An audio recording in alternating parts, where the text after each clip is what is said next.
छोटी advance, gold flag या classic connect, tension कम करने के लिए इनमें से कौन सी दवाई लेते हो दोस्त?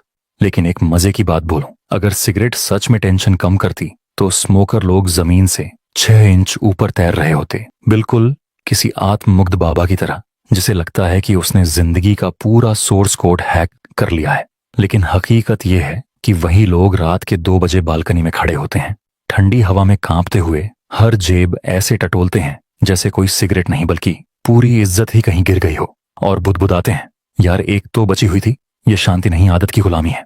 सब कुछ बड़े स्टाइल में शुरू होता है, एक सिगरेट, दोस्तों के साथ या कूल दिखने के लिए, और वही ऐतिहासिक डायलॉग, अरे मैं स्मोकर नहीं हूं, बस कभी कभी पीता हूं। इस लाइन पर निकोटीन हंसता है क्योंकि उसे पता है आपका यह कभी कभी बहुत जल्द ही आदत बनने वाला है, और जैसे ही शरीर को टाइमिंग समझ में आती है, आप मजे के लिए नहीं पी रहे होते, आप ड्यूटी पर होते हो, बिना छुट्टी, बिना प्रमोशन। शरीर पहले सॉफ्ट वार्निंग देता है। सुबह की खांसी, जिस पर आप कहते हो भाई ये तो मौसम की मार है। सीढ़ियां जो अचानक एवरेस्ट लगने लगती हैं। सांस लेना, जिसमें अब नेटवर्क की तरह बाकी बफरिंग आती है, लेकिन आप सब इग्नोर कर देते हो क्योंकि लत कभी पुलिस की तरह नहीं आती, वो रिश्तेदार की तरह आती है, चुपचाप, और फिर जाने का नाम नहीं लेती। फिर इमोशनल ड्रामा चालू होता है।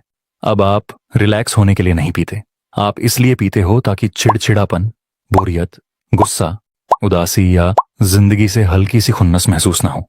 टेंशन आती है तो दिमाग कहता है चल सिगरेट पी लेते हैं, खुशी आती है तो भी वही। मतलब अब हर भावना के साथ सिगरेट ऐसे जुड़ी है जैसे आप और आपकी वो। दिमाग तो पूरी तरह आउटसोर्स हो जाता है। वही आवाज, मेरे बिना फोकस नहीं बनेगा, आज बहुत काम किया है, एक तो डिजर्व करता हूं, बस एक और, कल से पक्का छोड़ दूंगा। निकोटीन ऐसा दोस्त है जो आपकी जिंदगी बिगाड़ता है और फिर बोलता है देख तेरे भले के लिए ही बोल रहा हूं, और आप उसका पल्लू पकड़कर चल देते हो।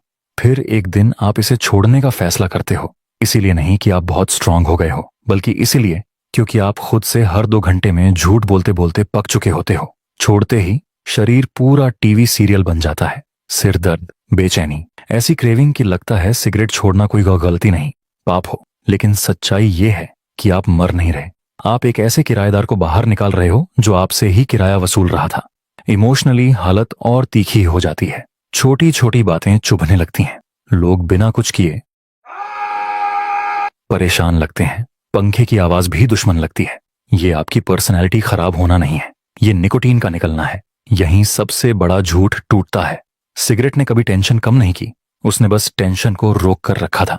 छोड़ते ही वो वापस आती है। फर्क बस इतना है कि अब आप उससे भागते नहीं, उससे निपटना सीखते हो। धीरे धीरे समझ आने लगता है कि क्रेविंग कोई राजा नहीं है, वो आती है, थोड़ी देर शोर मचाती है और चली जाती है।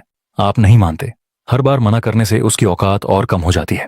शरीर अब साथ देने लगता है, सांस लेना आसान, खाना ज्यादा मजेदार, गहरी नींद, और सबसे बड़ी बात, दिमाग हल्का, क्योंकि अब हर घंटे सिगरेट की पूजा नहीं करनी पड़ती। दिमागी आखिरी चाल चलता है, अब तो सब ठीक है, एक पी ले, क्या ही फर्क पड़ेगा।